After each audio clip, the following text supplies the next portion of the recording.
All right, I'm gonna.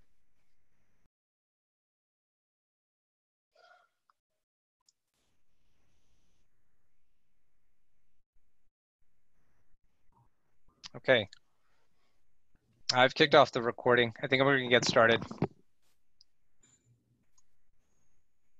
Yeah, sounds good. All right. Okay. All right. Well, welcome everyone to today's webinar, this evening's webinar on Multifamily Investing 101, or why invest passively in multifamily properties. We hope all of you are staying healthy and safe during these unpredictable times. And we wanted to thank you for taking part of your valuable day to join us for today's webinar. And I hope you find it really beneficial. You know, Rav and I, we've been getting asked by folks that are kind of new to investing in multifamily or new to investing in general to give an intro level course or webinar on the topic of multifamily investing and why we focus on this. So we're very, very excited to present today's webinar, and we hope you find it beneficial.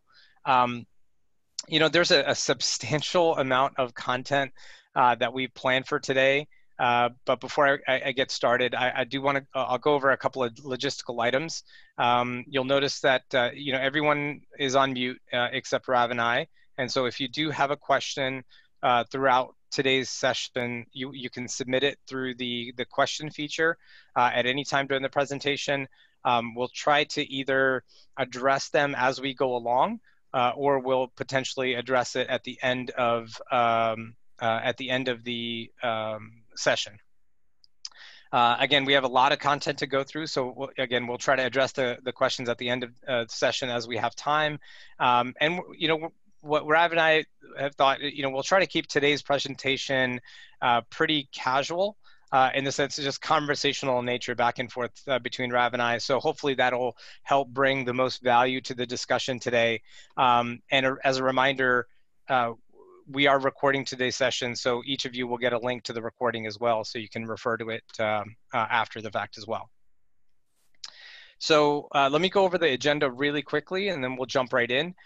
So today we're going to go over introductions of both Rav and I. Some folks already, again, know us, but we wanted to give a detailed intro into ourselves and into Spur Equity. We're going to go into why invest in real estate. You know, in real estate in general, not specific to multifamily, but we'll talk about just, you know, what the reasons why folks like to invest in real estate and why Rav and I are driven towards that.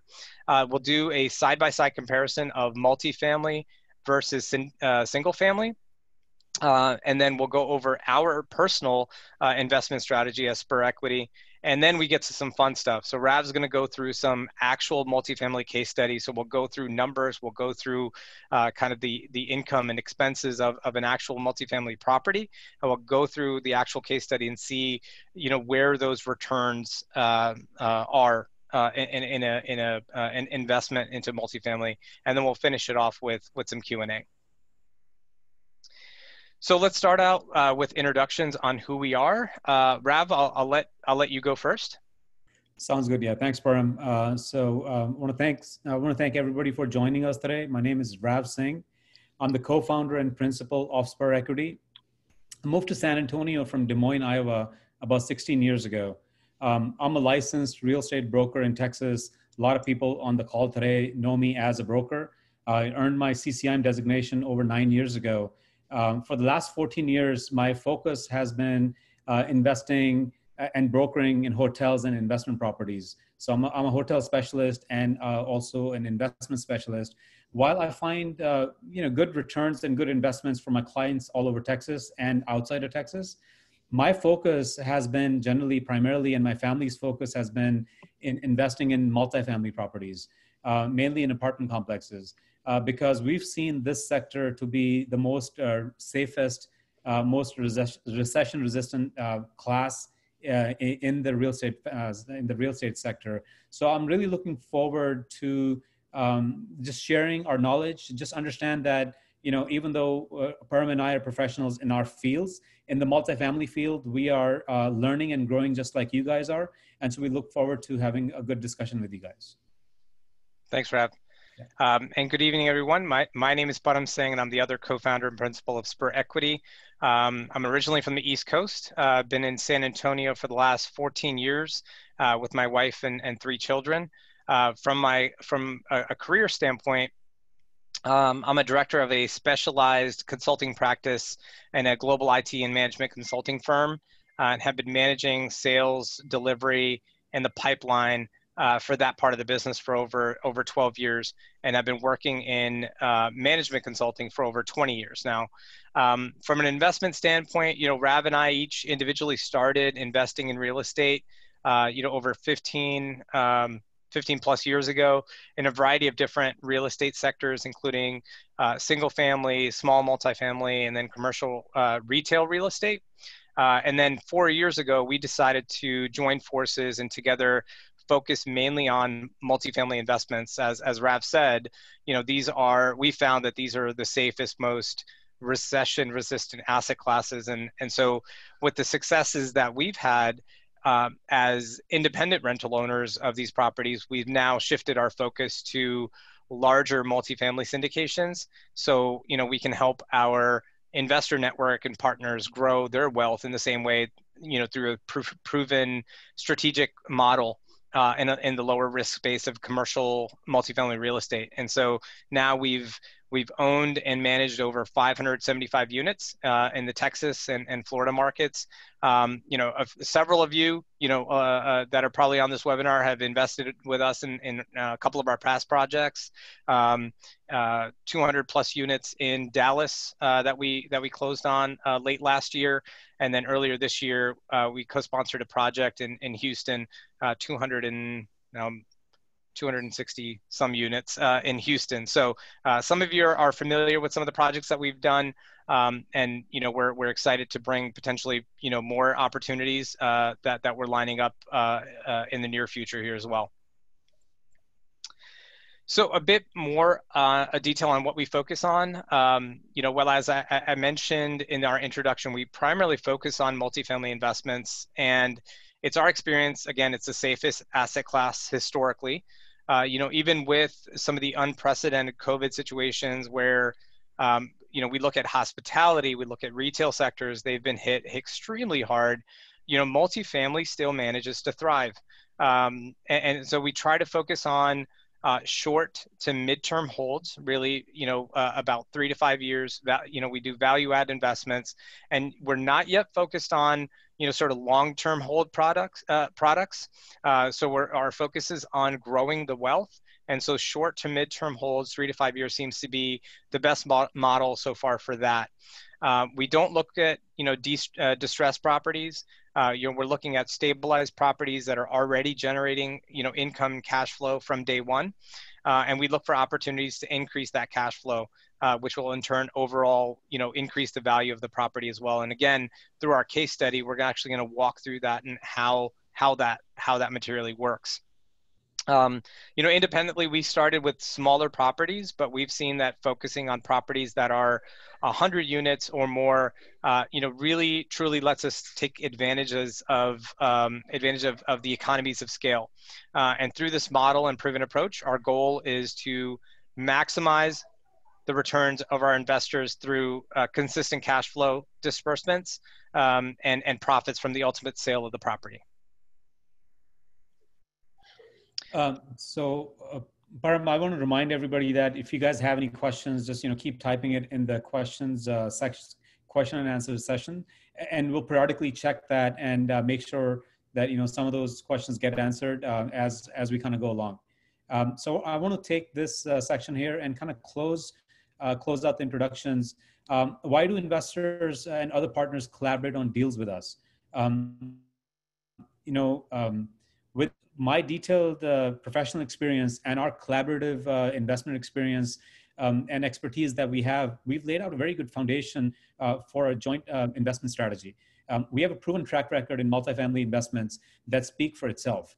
We have chosen to invest on our own properties first, and then we refined that process with a very focused investment model, which we think that we can bring out to our investors now, and we can partner with them. And this strategy that we've introduced one of the most efficient, effective methods to grow wealth and to preserve capital for our investors at the same time. So, as you know, what you're going to find in multifamily investment space is that it's a team sport. This is the term we hear often in multifamily, as you know that you're only as strong as your team when it comes to multifamily investments. This is actually what drew us into this space more and more. When putting a deal together where we're truly partnering and collaborating with various partners, and those include management companies, they include lenders, lawyers, insurance brokers, brokers in general, tax professionals, and and other sponsors like you and I. It's through this collaborative environment that Param and I have an opportunity to learn and increase our own knowledge. And since we've benefited ourselves through that knowledge itself, we want to make sure that we bring that knowledge out, to our investor base at the same time. And we love partnering and investing, and this is our belief itself. So that's why we're very excited to share our knowledge with everybody today. We truly believe that knowledge is power. In the world that we live in today, in the world of investing, the more you know means the more opportunities you have to grow and to preserve the capital that you have at the same time. So I hope you're going to learn a lot today, and we're going to learn together from the question and answers that you guys are going to have. And I see, folks are already starting to put their questions in the chat, and that's great. I'm going to make sure that we address those questions as we go along. So thank you for that. Okay, so let's start out today's discussion on what are some of the key reasons that people invest in real estate in general. There may be more than the ones that we've listed, but I want to cover some of the reasons that Rav and I, got into real estate from an investment standpoint. So the first thing is capital preservation. You heard Rav talk about it, mentioned capital preservation. With real estate, you're investing in a tangible asset. While it's not guaranteed that you might make a huge return, but the actual value of your capital is going to be typically it's going to be preserved, which you're not going to lose your initial capital. That's not necessarily true for investing in the stock market and other avenues where there's a potential not only not to make huge returns, but there's a potential to lose your capital as well, right? So we find that real estate has that sort of capital preservation sort of built in. Next is cash flow, or passive income. And so when with real estate investing, particularly again, we focus on cash flowing properties or income generating properties. You typically will have this regular influx of income that covers your expenses and hopefully then some. And so it generates this positive cash flow for the investor. Next, we talked about this a couple of times. These assets are typically recession resistant when it comes to real estate. Multifamily more so than single family for sure, and we'll talk about that. But the values of real estate assets are far more resistant to a recession if they are hit, especially if it's income generating. And if these are, again, if they're cash flowing properties, what you can do is you can simply ride out a recession. If we hit a recession, you can simply ride out a recession and still leverage that cash flow and not really feel a hit until those values then catch up again. This is, we've seen this in 2008, 2009, folks that had cash flowing properties, they kind of ride out the recession, and then they saw their real estate values sort of catch up again, essentially. So they didn't really experience a hit. So this has been the experience for most real estate investors that focus on, again, income generating property. Which leads to appreciation, right? So these assets typically will appreciate over time. You can think about your own home, for example. If you've owned it for a number of years, you see that appreciation of the asset. But again, historical data and trends in real estate will support this. The values of these assets have this sort of natural appreciation based on the market. And then in multifamily, we have what's called forced appreciation. And so we're going to cover that in today's presentation, and you'll see how effective this sort of forced appreciation model is in generating sort of huge returns. Next bullet, it gets looked at times, but it's huge. There are significant tax benefits and deductions that you can take advantages of when it comes to real estate investing. So much so that you could be generating positive cash flow, but on paper you could be showing a loss through depreciation. Since it's a real estate asset, the government lets you take advantages of depreciation of the asset, which of course you can't take in many other investments, such as stocks, for example. And so this one benefit can substantially contribute to your overall returns when you take into account tax breaks and deductions. Next is real estate leverage. If you have $50,000 on the side and you want to buy stocks, typically you're going to buy $50,000 worth of stocks, right? But if I have $50,000, I can use that $50,000 as my down payment and buy a property that's worth $200,000 or potentially more. So leverage is your friend when it comes to investing. Using loans and leverage from a bank allows you to increase your reach with your investment when it comes to real estate. And the last point I'll make here is about portfolio diversification. Look, neither Rav, neither of us are going to say don't invest in the stock market or your 401k or IRAs. Rav and I both have stock portfolios that we manage, and retirement plans and things like that. But just how you should diversify your stock portfolio and manage that and mitigate that risk. We feel that you should diversify your entire investment portfolio to include at least real estate investments, at least a certain percentage of your overall portfolio, so you're protected and balanced in case there is a stock market event like there was in March of this year. So, for example, when that hit, folks that had a lot of money in their in their stock accounts, they saw a lot of their returns kind of disappear. I mean, it's caught back up since then, but you don't typically have that kind of volatile fluctuation in real estate. So, for us to get into more details about multifamily investing, we wanted to first cover some basic terminology that's used as we discuss these deals and projects, so you can familiarize yourself with these terms. So, we're going to go through a number of terms. There's a lot more than what I'm going to cover, but these are some of the more basic ones, so you understand how multifamily deals are put together. And some of you guys already might know everything that Param is going to share on this slide, and others might be just new coming in the investing world. And we know people who are coming new in on this call itself. So we wanted to just make sure that at least we have the basic understanding of what some of these terms are, which either we or other real estate investors use on a daily basis. So that's what he wants to catch up on. That's right. That's right. Thanks for that. So the first one's really important. It's your net operating income, or your NOI.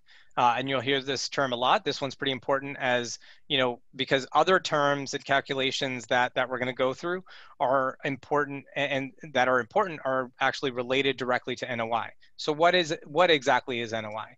Well, it's your rental income, right? So it's everything that you're bringing in, the rental income that the property generates, plus any other income that comes in, such as it may be laundry income or parking fee, reserve parking or admin fees, other things, other income. So you get your total income, and then you subtract your operating expenses. So this doesn't include your mortgage payment, but anything that is like a recurring expenses like utilities, payroll, management fees, insurance, things like that. So all of those are your operating expenses. And so once you subtract those, what you're left with is your net operating income, or your NOI. Okay. The next term is cap rate. So you may have heard this term when folks are looking to purchase or sell a property. At what cap rate are they selling at? What cap rate are you buying?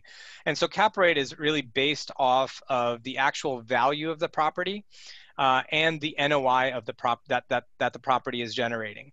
Right. So a cap rate is typically used to, again, determine the value of the property during a sales transaction event. So, for example, if you have a property, so again, you're looking at net operating income divided by your property value. So if you have, in this example, if you see a property has an NOI or net operating income of $100,000, and the seller is asking for $1 million for that property, you simply just do that calculation of that sale price and you divide it and you get a 10% cap rate.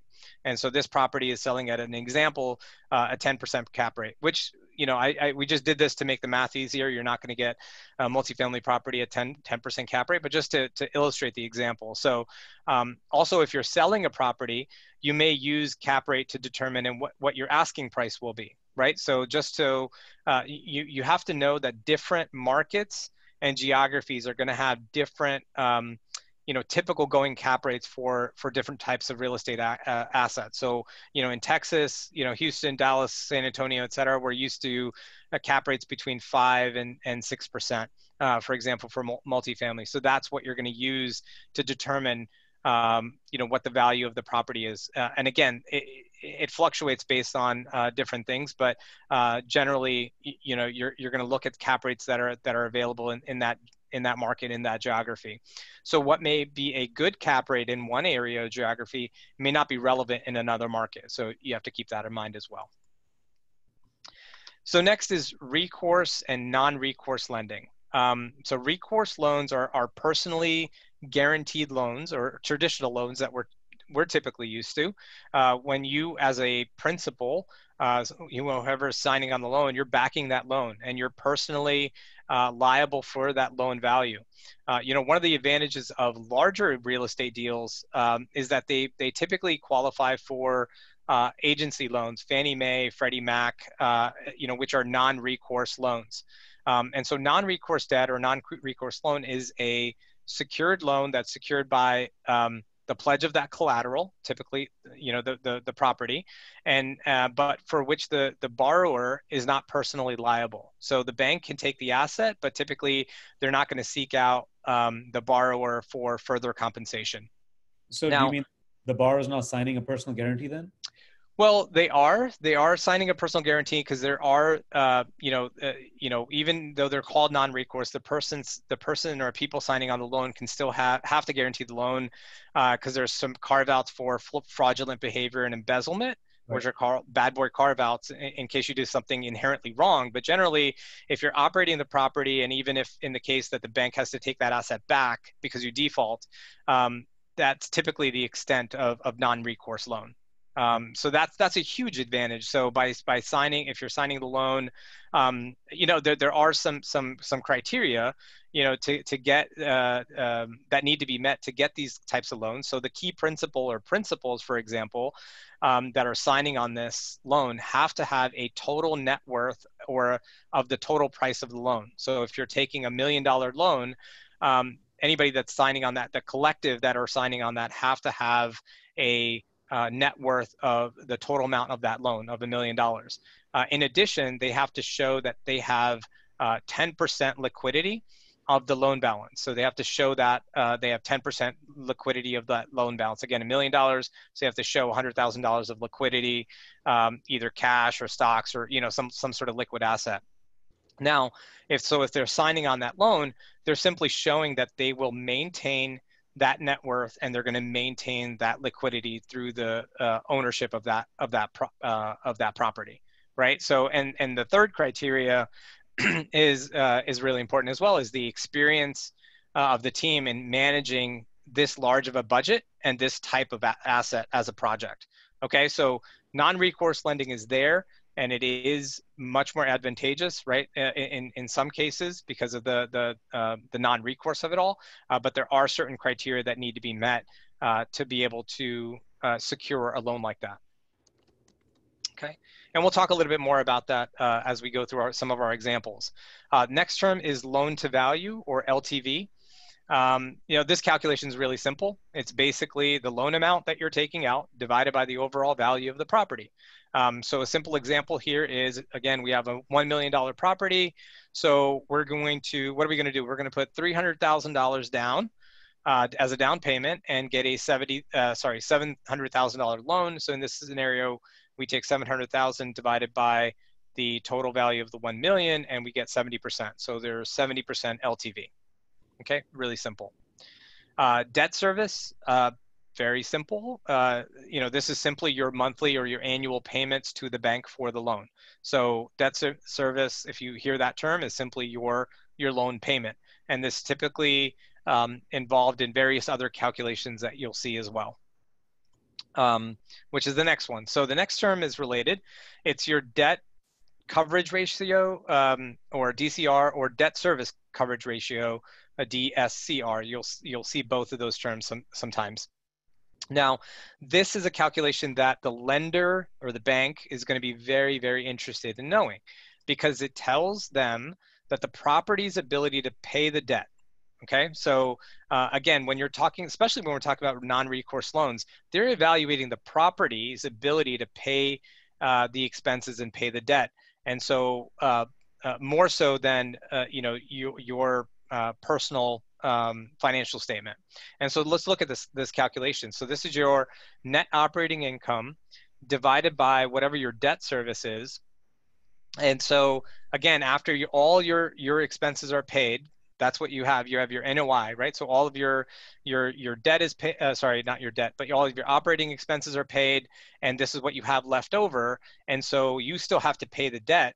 And so, how much coverage do you have? So you have $100,000 net operating income, and you have $80,000 that you're paying yearly to your mortgage, the mortgage payment. And so your debt service coverage ratio is 1.25. Right? So you of course want to be above a 1.0 rate, but what lenders are going to be looking for is your property at the 1.25, 1.35 DCR, so they have confidence that your property operations are actually going to be able to pay your expenses and pay your debt. That's all they care about. Not all they care about, but that's what they care about with this calculation. Okay, the next is this is what we want the properties generate for us, which is positive cash flow, which is after all of your expenses are paid, including your debt payment. What do you have left? So let's look at the calculation. Really simple. Your net operating income minus your debt service.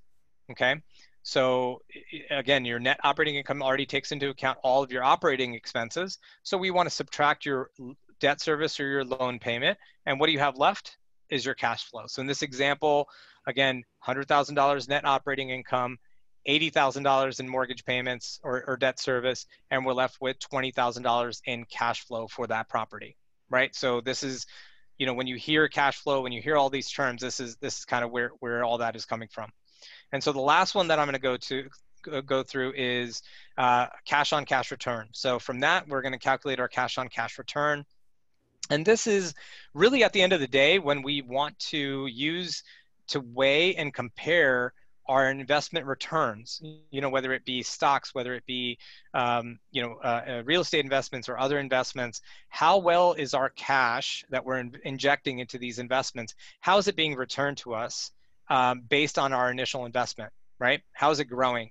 And so the calculation of this is pretty simple as well. So we look at our specific cash flow for the investment, which is 25,000. So and then we divide our initial cash investment to get our cash return. So again, for this example, we have 25,000 is our annual cash flow that we generated, and originally, let's say we put $300,000 down as a down payment to purchase this property. So use those two numbers, and we see that we're generating an 8.33% cash on cash return. This is a typical return of cash flow during a hold of a property, whereas these will increase as we incorporate the return on investment on the sale proceeds once you sell the property. Again, we'll cover all of this or Rav is going to cover all of this as we go into some detailed numbers in our case study. But this is how all of that is calculated, or these are the terms that are used and how those calculations are built. Again, so there's some more terms, of course, right? And so, but these are some of the basic terminology that you're going to find useful as you evaluate the projects that are available to you in the space. Okay. So the next slide, we're going to go, I told you we're going to cover a lot of content. So I remember the first time I went through, some of these webinars and some live conferences, I took like 10 pages of notes. So luckily we're recording this as well. So, there's a substantial amount of content that we're trying to cover. So hopefully it's all beneficial to you guys. I'm already getting texts and people asking if this is recorded, because that was a lot just in the previous slide. Absolutely. What we're going to cover right now is also going to be quite a bit, but good that people can go back and start listening to it again. Yeah, and I think the case study, I'm really glad that we did the case study in this one, because it starts to make everything real, right? Yeah. And so I think once you guys get to the case study, you'll kind of start to understand what we do as sponsors and how we try to use those calculations in our favor to generate the returns that we want. Okay, so this next slide, we're going to go into a bit of detail to some dynamics that Rav and I and others have evaluated about the differences between single family and multifamily. So look, I know many folks where single family works for them. They're comfortable in that space. They've been doing pretty well, but there are some key differences between single family and multifamily, and I want to cover at least 5 dynamics that we've looked at. First is income. With single family houses, with a single family house, your income is tied to a single paying tenant, right? So you have a family in there, you have a single stream of income here where that tenant lives. When that tenant leaves, if that tenant leaves, that house is not going to be making you any income, but you still have expenses, so there's a high risk of zero rental income, at least for the period of time between tenants. With multifamily, especially commercial multifamily, you have multiple streams of income. And so overall, you have a higher income stream, and the expenses are typically lower per door, right? Because you're talking about, again, we talked about economies of scale and things like that, but your expenses are typically going to be lower per door as well. And so you'll never, or very highly unlikely that you'll have a zero income stream for this property. Right, there's always some income coming in. And on some of our commercial multifamily properties, we typically have about, you can calculate this, you typically have a 60 to 65, we've in the past had the 60 to 65% occupancy break-even point, meaning that even if 20 to 40% of your apartments are empty, right, you're still going to be covering all of your expenses, including your debt service, right? Even if 20 to 40% of your apartments are empty, which is, hopefully never going to be the case, right? You're always talking about stabilized properties here. So you always will have some income coming in, and that income will typically still cover all of your expenses, which may not be the case from a single family perspective. Another point I'll make here around income is scalability. Buying units together is much easier than buying one at a time like a single family home. And it's easier to achieve your goals if you're looking to increase that cash flow. So again, I know this is a simplified example, but if you're setting a goal of, say, $100,000 a year of income from your rental properties, and you assume, let's say, $200 of cash flow per month, which means $2,400 of cash flow per unit, you're going to need 41 units per year. 41 units to generate $100,000 of cash flow a year per year. Okay, so it's easier to purchase 40 plus unit apartment complex than purchasing 40 single family properties, right? And also from an exit strategy, when you want to sell these properties, it's multifamily, commercial multifamily is always in high demand, and so it's easier to exit versus having 40 homes in one city to be able to either sell them as a portfolio or sell them one by one. Yeah, Param, I quickly want to do a time check. It's 6:40. Oh, wow. So just so you know. All right. Okay. Well, let's keep going here. Okay. Okay, look, we talk about recourse and non-recourse lending and some of the differences there. I will say, just as a point, financing is easier than in multifamily since they're not primarily evaluating you as a buyer and your ability to pay the loan, but rather primarily evaluating the property itself and its ability to cover those expenses and debt. And so the debt coverage ratio and the NOI and the strengths of and experience of the team is what the lender is looking for. And I can tell you, I've signed on as KP, key principal on multifamily loans, and that process is far easier than anything I've had to go through to sign and close on any of my homes in the past, right? From a lending perspective. Even your personal home, for that matter. Exactly. Right. The next the next differentiator is what gets Rav and I really excited is appreciation. When we look at single family homes, even the ones that are rented out yearly or short term like Airbnb and generate income, the valuation of a single family property is purely based on comps in the area, right? So the type of home or the price per square foot for similar properties in that area. That's the only measure of how you're going to value a single family home. You personally really have virtually no control over the value of your home. And I know a lot of people can attest to that. You can do renovations and add new flooring and granite and other features, and you may not be able to recover all of those costs when it comes time to appraisal for your home when it goes to sell, right? That's the appreciation. Now, multifamily is based on income generated from the property, the NOI. Right. So you also have natural appreciation based on the market. But when it comes to this sort of NOI based valuation, you can have two virtually identical multifamily properties next to each other on the same street.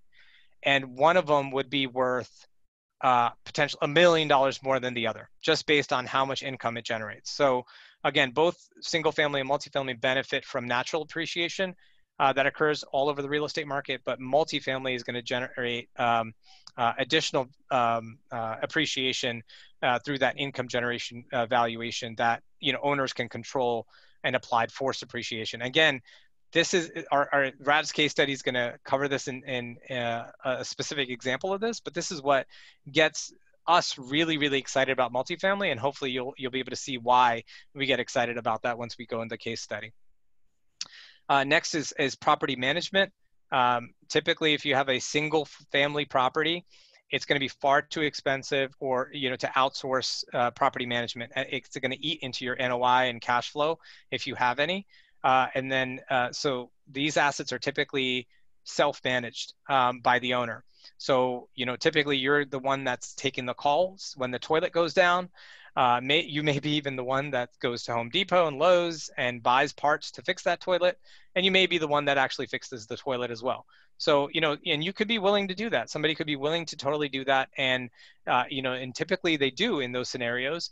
But, these become pretty challenging when you talk about multiple properties and multiple locations, right? So for these reasons, we found that management of single family properties to be challenging, whereas for multifamily properties, third-party professional property management is typically factored into all of the calculations around operating expenses.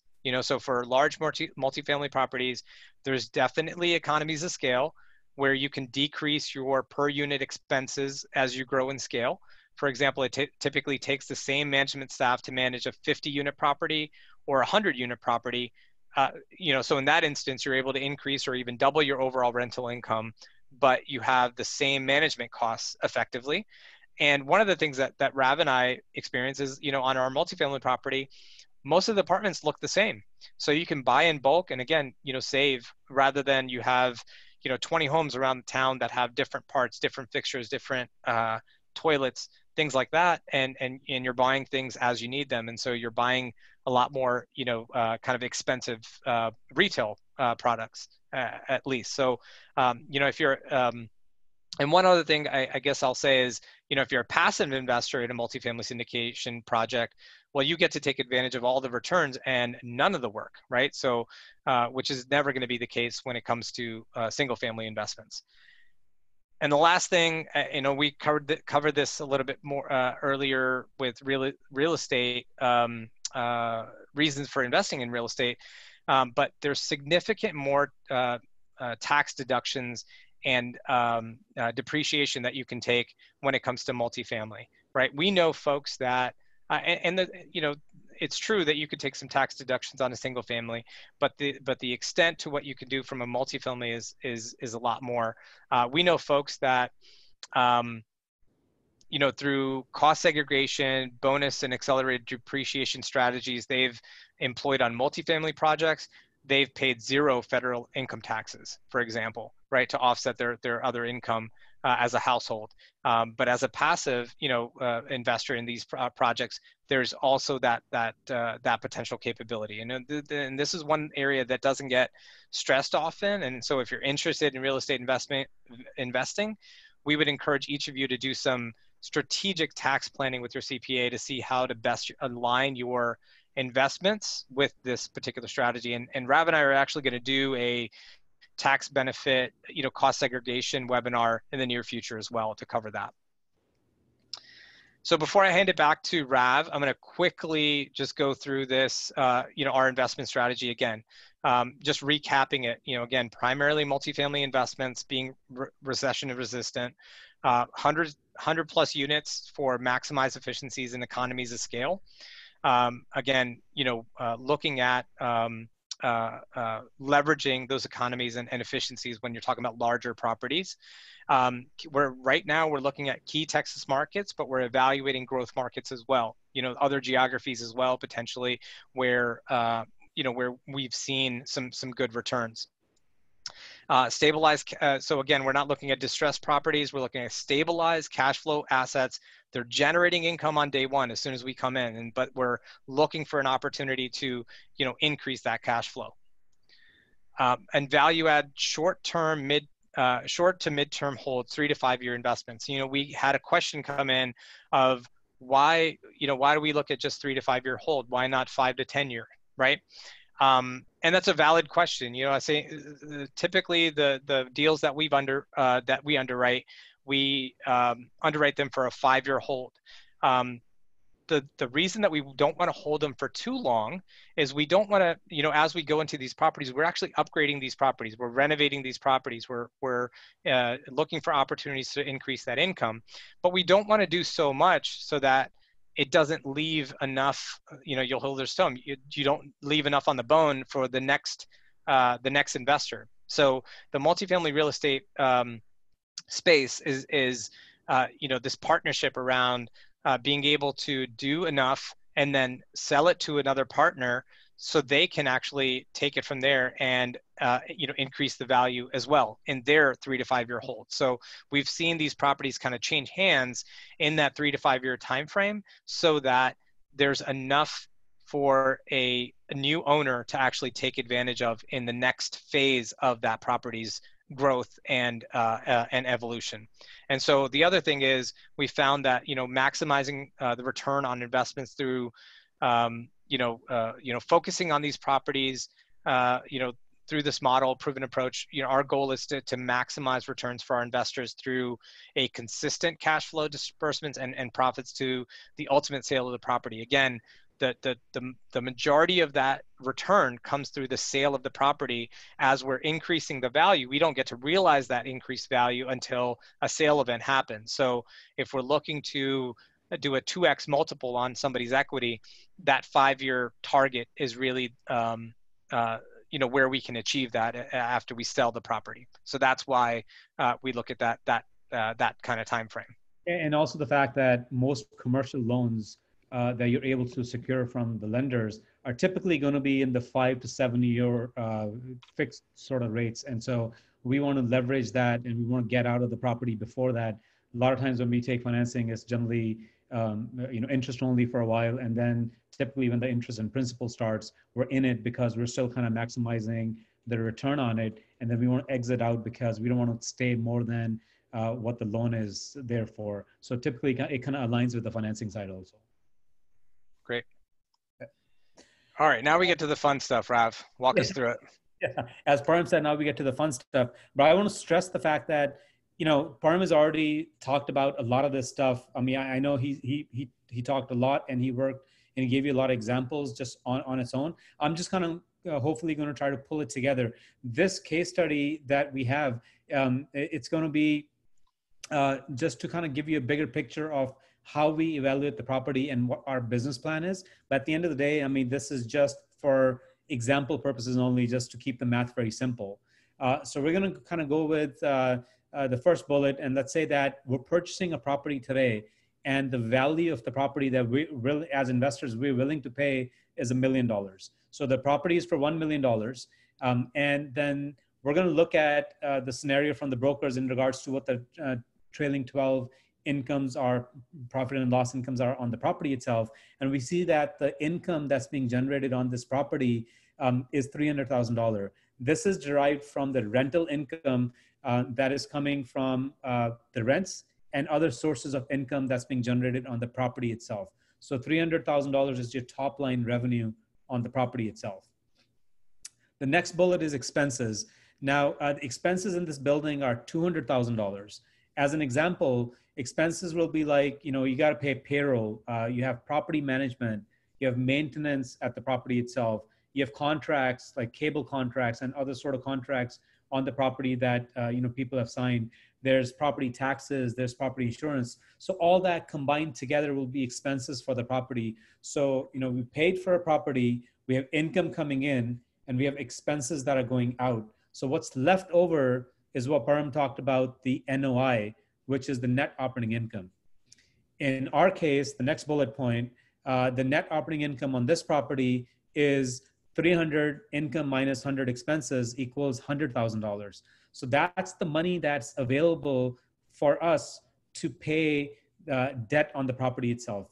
Remember, as Param had mentioned, NOI does not include debt service. It does not include your lender, the cost that you got to pay them on a monthly or a yearly basis. So in our case, we have 100,000 left over, and that's going to cover the debt service. And then whatever's going to be left over, hopefully will be cash flow for the investors, for both the general partners as well as the limited partners.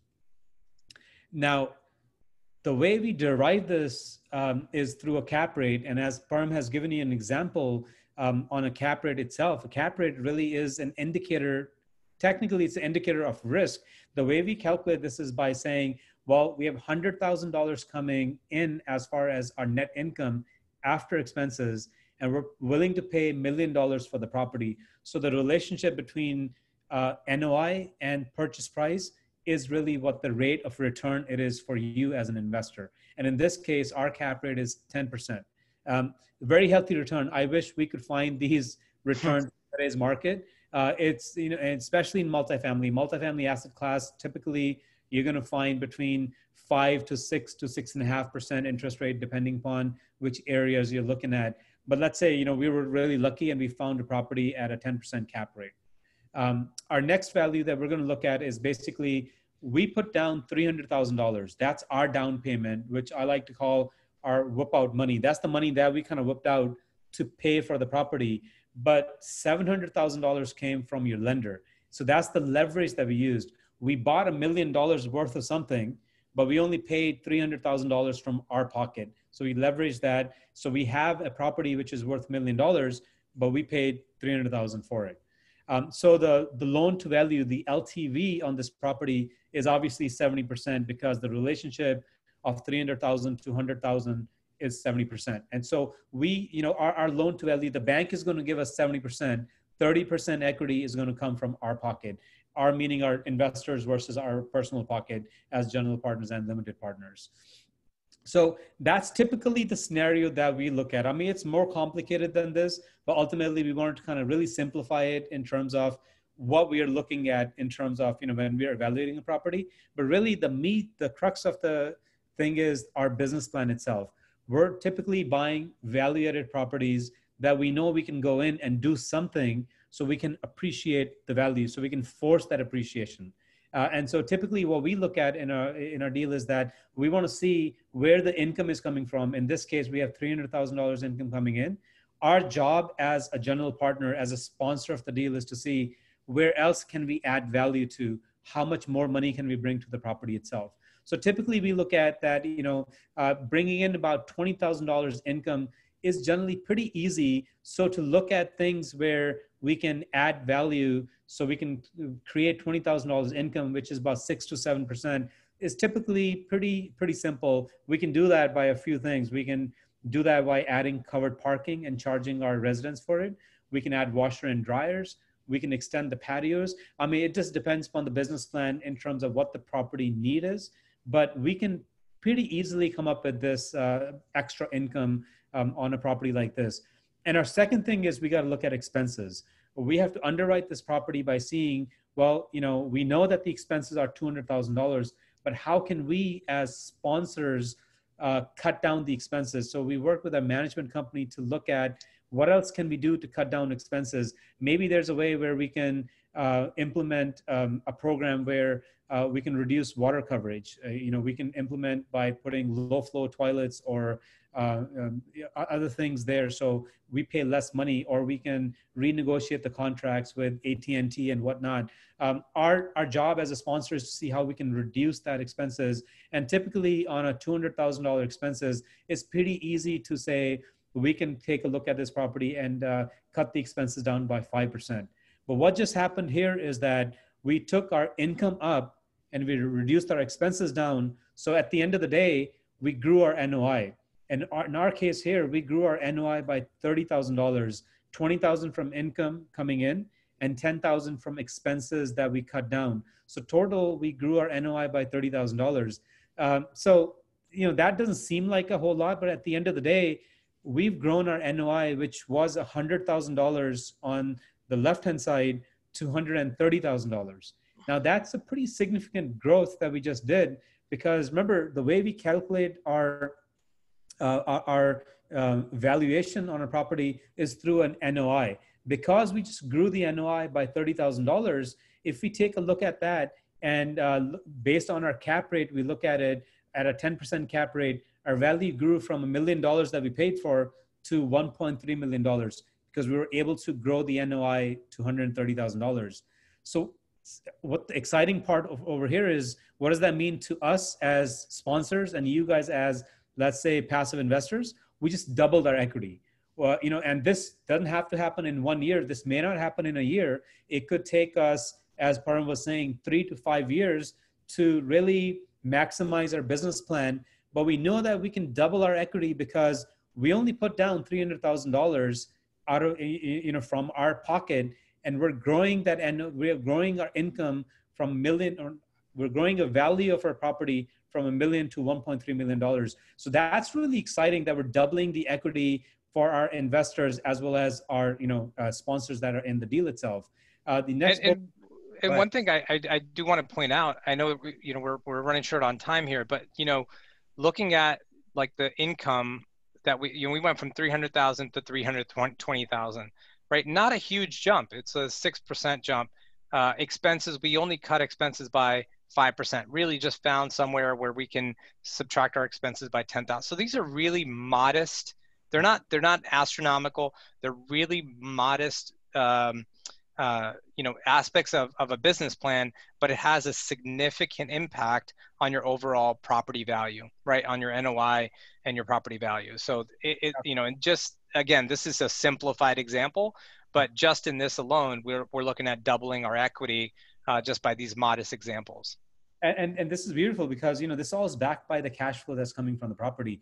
We're not generally buying distressed property. We're buying properties that are generally 70, 80, 90% occupied. And our job as sponsors is to do that.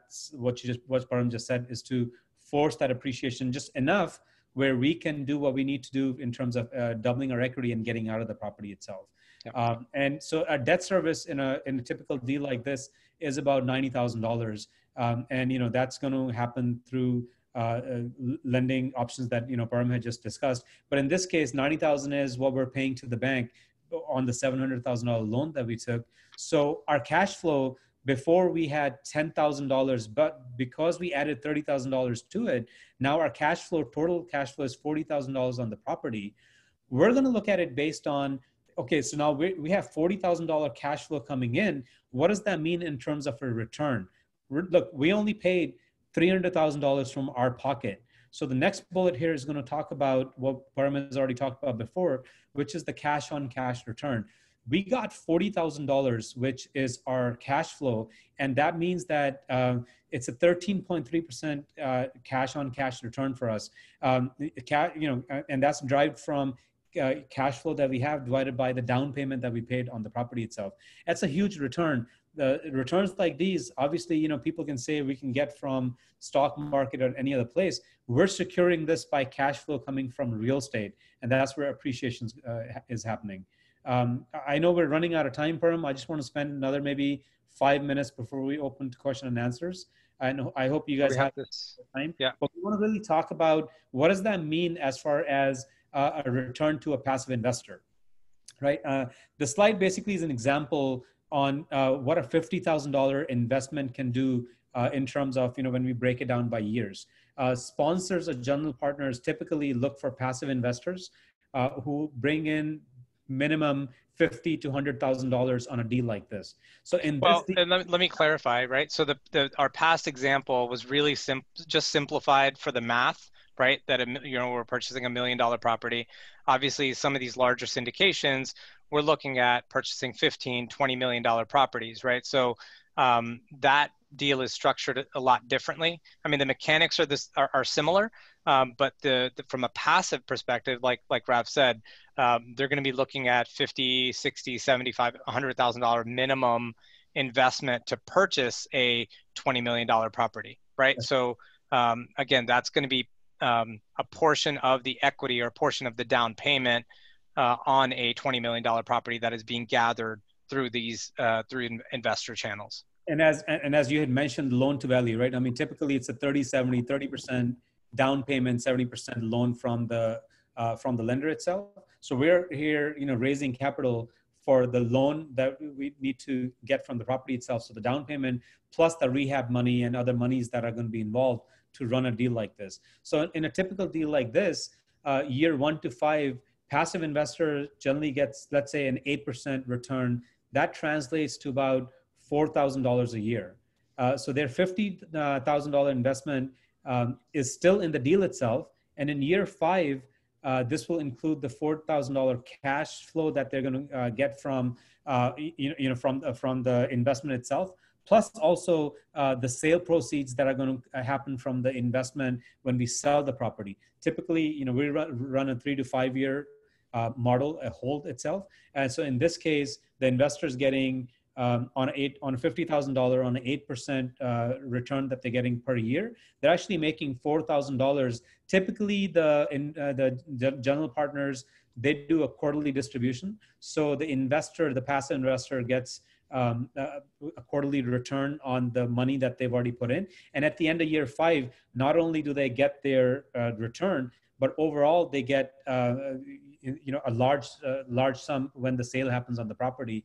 So in this case, they put in $50,000, and in addition, on year 5, they get $72,000. So total cumulative return that they get on a 5-year hold for a $50,000 investor, for a typical investor, would be in an example like this close to $92,000. Now that equates to about 85% overall return that they're getting on their equity that they put in. As people like to look at it from a multiple standpoint, a 1.85 equity multiple that they're getting on a deal like this.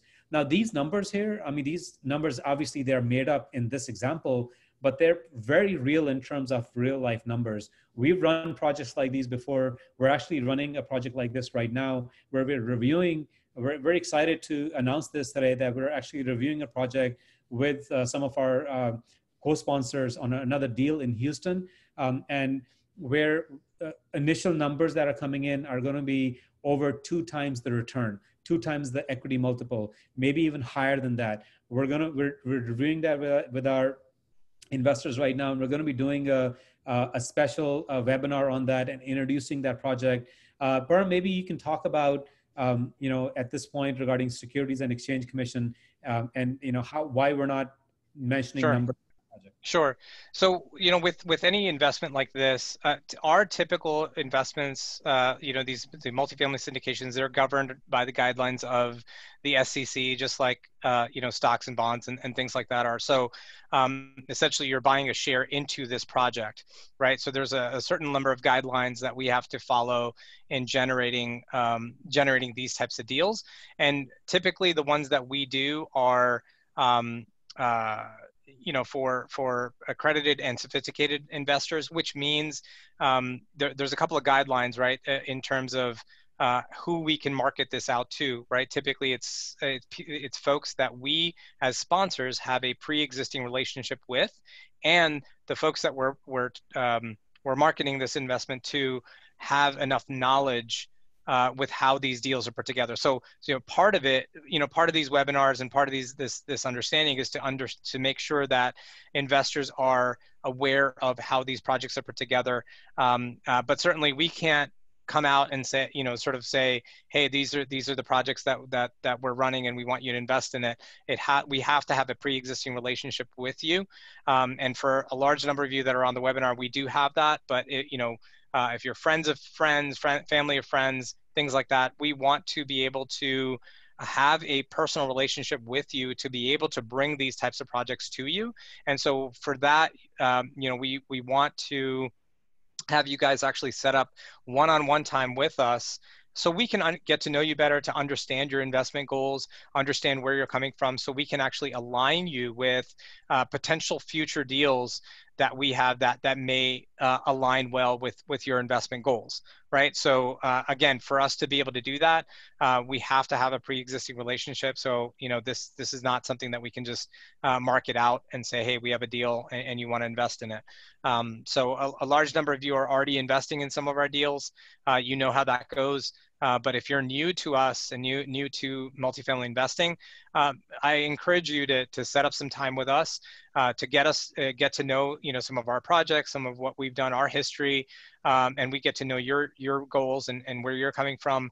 And then perhaps in the future we can do some deals together. We can actually bring you some projects that may interest you, but we won't be able to do that until we have that pre-existing relationship. So that's some of the guidelines that we work under, and we're really strict on that. So maybe what we do is we can send an email out after our webinar where if folks want to really learn more about what we just kind of went through, maybe there's a question that they may have, we can set up a 15-minute call with them at that point. So let's send a reminder email.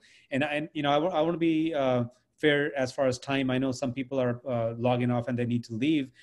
We only have one slide left, but really let's keep the slide in front so people can see, why passive returns in multifamily makes sense, why invest passively in multifamily. But really, I want to open it up for question and answers. So if folks have any questions, maybe they can kind of chime in and, we can answer those questions while they're just looking at, why generally, and we've talked through most of these points already. One of the questions that somebody has here is they want to know the pros and cons of developing or building a new multifamily apartment versus buying existing multifamily apartments. Maybe you can chime in on that for a couple of minutes. So look, Rav and I we've been interested in looking at developing projects as well, pros, and we're kind of weighing those pros and cons. But the thing that kind of comes across as, the biggest sort of differentiator is with an existing multifamily project, an existing multifamily apartment that is already running, already occupied, you are making income day one, right? So that's the biggest differentiator. So, for folks that want to see not a guarantee, but they want to see sort of this, preferred return or general sort of 7 to 8% cash flow return on a quarterly basis, and they want to get these distributions, then an existing multifamily property is going to be their best bet to be able to do that. When you're talking about developing, there's probably more kind of, return at the end from a new development, but there's not going to be any cash flow, right? You're going to have to wait until the property is developed and finally, ready, and then potentially leasing up, and then, potentially selling at that point to be able to see your return. So if you're not, and some people do that, right? I know friends of ours that actually do that. They only develop because they're like, we don't really care about cash flow. So I'm going to put in my deal. I know that my money is going to sit in that project for a number of years, but at the end, I'm going to make a good return, right? So if they want to park their money, that's where they go. I'm interested in doing some development in the future, but right now our focus is on existing multifamily apartments purely from a syndication standpoint, because it allows me to provide income and cash flow back to my investors starting on day one, right? There's no unknowns. There's less unknowns in that scenario. Good. Another question that we have is that somebody has mentioned that, this is a good seminar. The space in the multifamily syndication world is very crowded. What makes us stand out? And then also from the base level, most syndications take anywhere between 3 to 8% general partner fees. How much is our fee? So, maybe you want to just kind of quickly mention on that.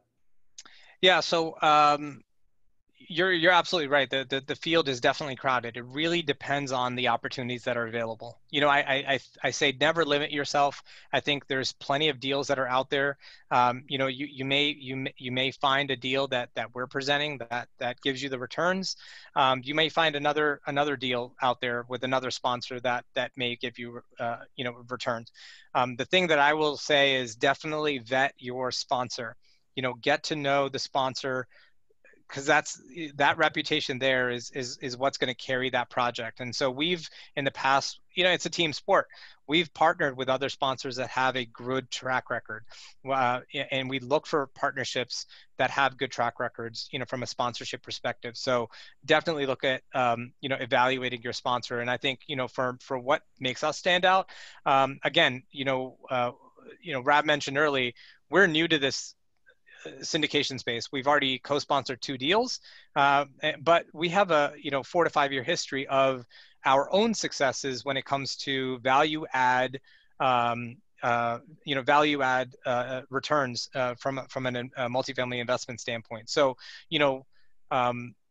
when you look at projections, some people, you can work the numbers to make your projections look really good. But if you look at track record and say, okay, let's look at a sponsor that actually has gone full circle on a property. They buy a property, ran it, managed it, and then sold it. And, what kind of returns did they make? That's what you kind of look at. And so for Rav and I, we've gone through that process, a couple of times already, or we're in the process of our second property that's going right now. And so the returns that we've made, again, on an independent rental owner standpoint, but we've applied the same concepts from that.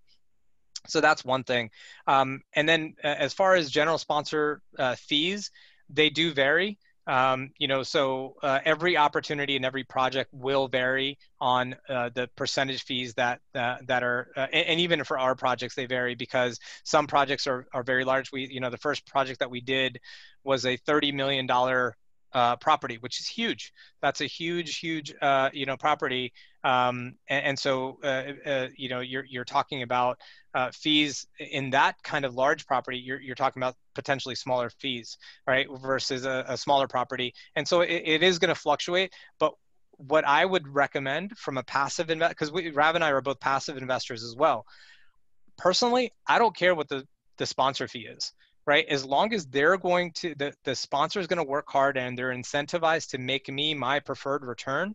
And if I can get a 2.x multiple, they're doing all the work. If they can get me a 2.x multiple on my equity, that's really the bottom line that I care for, right? So if you look at preferred returns and varied returns, I would evaluate and scrutinize what they're giving back to you more so than what they're sharing and what kind of, because there's a lot of work that goes into these syndications, as Rav and I are understanding as well. And so what I would focus on from a passive standpoint is what kind of returns are they going to give me on my cash? Because that's how you're going to evaluate it. You know, if you look at a stock market, if you rather put my money in stocks or this real estate investment or that real estate investment, what I'm going to evaluate is my bottom line. And so that's what I would look at. You want to incentivize as much as possible the sponsor itself. I'm not saying because we're going to sponsor deals, that's why I'm saying it. We're saying that because you want to make sure that the person who's running your deal has enough reason to stay in the deal itself. And they're doing absolutely whatever is possible to give that return to you. As long as the investor is making the returns that was projected to them, which is generally going to be on a PPM, which passive investors will look at, or when they bring the deal out and in the deal like this. So for instance, when we are going to be bringing this new deal to our passive investors, it's going to have a slide, and the slide is going to talk about the fees itself, right? And so the investors can make a decision at that point that, well, yeah, they're giving those fees, but typically the returns that they're getting could be 1.85x in our example, or 2x, or whatever that return might be. Is that good enough for them to put $1 into that investment itself? I think that's very important to look at. Param, we got to move on to our next question. Yep, I see this. So how can you increase income and at the same time reduce expenses? So the expectation is if you're improving the property condition, you're going to increase your expenses. Absolutely correct. But what you're not doing is you're not going to be increasing your operating expenses. So there's two lines for expenses. There's operating expenses, which we are going to reduce because we're going to take advantage of water conservation. We're going to look at property management fees, contractor fees, and potentially reduce payroll, things like that. But there's capital expenses. Now, interestingly enough, we didn't go over capital expenses, but capital expenses are the things that you do to improve the property. You're going to, replace the roof. You're going to add new ACs. You're going to paint the property. You're going to, do new renovations and upgrade the property. Of course, you're upgrading the property, so you're spending money. But at the end, what that's going to do is it's going to increase your rent. Right, so you're going to be able to push your rent. So, for example, if I'm getting $700 for a one-bedroom today, right? A simple one-bedroom apartment, I'm getting $700.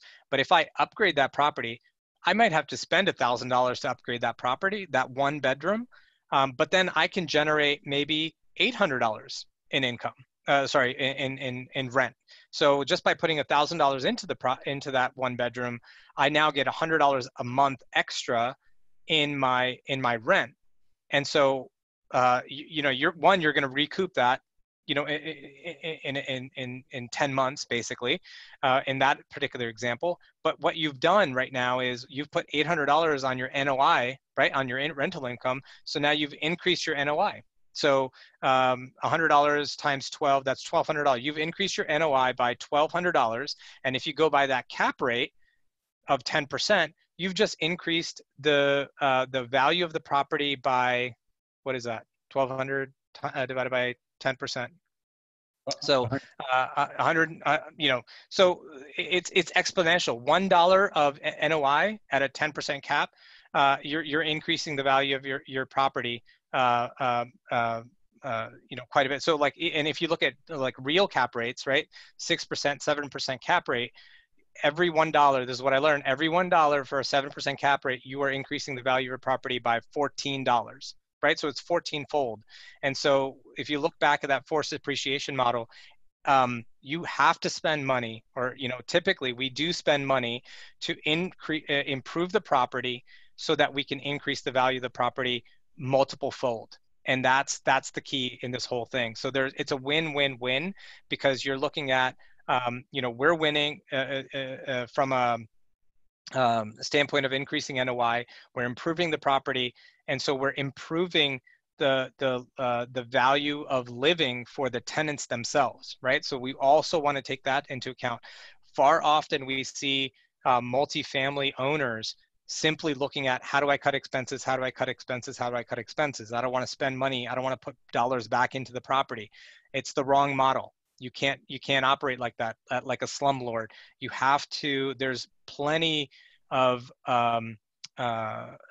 cash flow and returns that are going to come if you start to improve the property, you have justification for increasing rents, improving the look and feel of the property, upgrading units. You're then able to justify higher rents, moving up in rent, and charging the rents that other properties that are upgraded are charging. So rather than you staying at $700, you can now charge $800 for all of your one bedrooms. So increasing your NOI, that's the key. So don't, far too often we see, even single family and small multifamily owners kind of get into this area of like, dude, I don't want to I can't put more money into the property because I'm tapped out. You have to plan for that. And one of the mistakes people make is when you're buying a property, leverage is your friend. So include rehab, right? Rehab that you want to do right away. You want to, upgrade units. You want to replace some ACs. You want to redo the paint, exterior, things like that. Include the rehab in your loan, right? So if it's a $1 million property, let's say you say 10%, we're going to include $100,000 of rehab costs in there. So it's a total project of 1.1 million. And so that's when you do an LTV, on that 1.1, and you include rehab as part of your loan as well. Alternatively, you can raise your rehab money through the equity as well. But why not get it from, why not leverage it as well, right? So if you can leverage it as part of your business plan to include rehab in your lending, that goes a long way. So different ways of looking at it, as you're saying, ultimately, we're forcing that appreciation so we can get the value and we can get out and ultimately sell the property for higher value. That's really what it comes down to. Last question that we have here. And if anybody has any other questions, please feel free. I mean, these are great questions that you guys are answering. Just type it in. Last question that we have here is typically how many passive investors do you have on one deal? And that's going to vary. Go ahead, Param. It's going to vary. Yeah. I mean, it's going to vary, right? So I'll give you an example. Okay, so one of the last properties that we did, it was let's just do an example, $10 million property. And so we're raising $3 million in equity, right? So we're raising $3 million of equity across passive investors. The minimum is 50. You'll have some people that are investing 50,000. You'll have some investing 250,000. We had that in our last deal. So it really depends on how many folks are investing and how much they're investing. I mean, typically there's a minimum, but there's no maximum. So you can have someone come in and say $500,000 I'm going to put into this project that's a passive investor, and we typically have that. So it really depends on how much people are investing, and then it's a first come first serve basis, really, which is one of the reasons, the property that we're going to be introducing over the next week or so, again, the returns look really good and it's going to fill up really fast. You'll see that when webinar happens, typically if there's one or two webinars, they get slots get full after the first or second webinar. So that's what it comes down to, right? So especially if people know the sponsors, so like people that have invested with us already on previous deals, they've already reached out to us and said, okay, when's your next deal? Because I have more to invest. And so as soon as we introduce something, they're going to jump on it, provided it aligns with their investment goals. So there's no real answer to that, but it is first come first serve. But typically there is a minimum. So if you're a first-time investor, you're going to look at minimums of 50,000, 60,000, 100,000. There are some that do 25,000. We have a sponsor friend here in San Antonio, and he does deals where the minimum is 25,000 quite often. And that's and we want to be able to do that as well on some of our projects because some of our, again, first-time investors don't have a lot to be able to do. And so being able to invest in a project like this and keeping the minimums low opens it up to, a lot more individuals to get into this space. But it is first come, first serve. So, some of the seasoned investors typically, once they evaluate a deal and see the underwriting, they'll they'll jump on it and invest more than the minimum. And so until it gets, once it gets capped and when we have all the equity, door pretty much closes until the next opportunity. Absolutely. So that's kind of how it happens. Guys, learn from the experience of the sponsor team. I mean, these guys are going to typically be people who've done these deals before many times. And so you want to leverage that, right? I mean, you're looking at returns ultimately for you and your family. So, diversify, look at different ways of, of investing.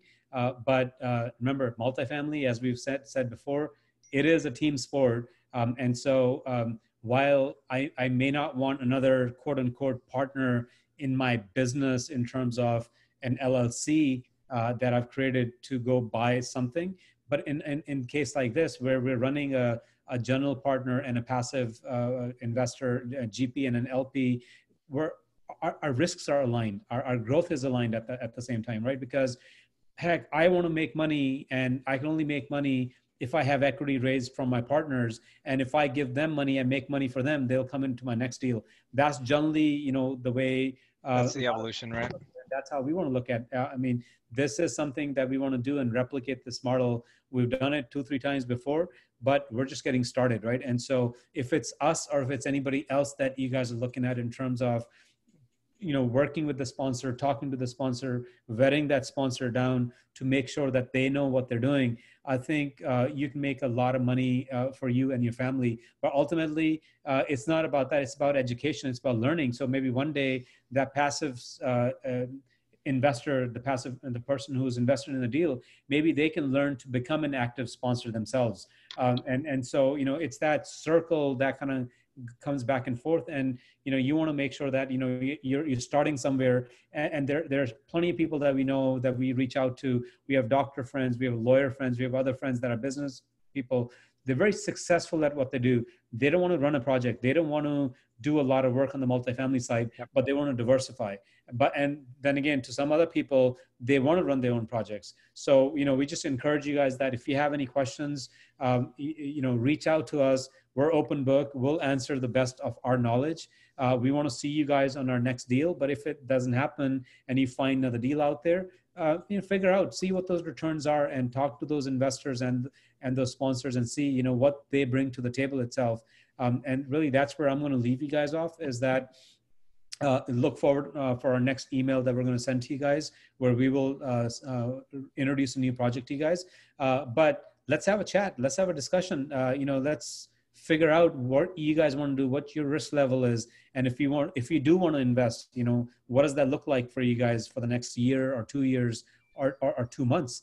And so with that, Param, do you have anything else? I know it's almost 8:30. I know, and I really appreciate you guys staying with us. I know we went over here, but, I think we had a lot of content and we really wanted to share that with you. And, just reiterate this point, these last 2 bullet points here are really important. So if, being a passive investor in these deals, you get to see everything, all the documentation, the PPM, the quarterly reports, what the business plan is, how it's being executed.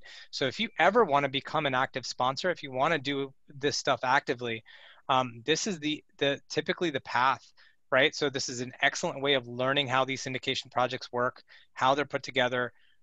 So in the future, if you want to be an active part of it, this is typically the path, that people have seen be fruitful. But again, I'll again echo what Rav said, that look, have a conversation with us. Everybody's risk level, everyone's goals are different. You may be a first-time investor, or you've been investing for years, but you've been investing in hotels or gas stations or whatever, and now you want to look at, sort of real estate. So everyone's coming from a different background, different mindset, have a different understanding of how all of the terminology around investing works. And so this is an opportunity for us to get together and understand your goals and see how we align, right? And this is kind of what we're focused on right now. Again, like I said, this is, the short-term, long-term holds, midterm holds. Eventually, we may get into a situation where we're talking about getting A-class properties, multifamily, and holding them for a long time, and getting a more of a hold strategy for cash flow purposes rather than selling and turning the property. So we're all kind of learning together, we're all growing together, and I feel like this space is so great because there's so many opportunities to collaborate and to partner, and that's what drove me into this space rather than any other kind of investing in hotels and real retail and other things. I felt that in multifamily, there's so much more collaboration that happens between sellers, between partners, between investors. And so I really like that aspect of multifamily. And so, our door is open. You can, go to our website, you can subscribe to our newsletters, or just send us a message. We'll carve out time and meet with you guys, Zoom meetings with each of you, just to, again, understand your goals and see where we can do some projects together and grow together. Absolutely. And so we're grateful, guys. Thank you again for spending your evening, hour and a half versus an hour. But hopefully you got some nuggets from what Param had mentioned. And we look forward to seeing you on our next webinar. Awesome. Thanks, everyone. Have a great night.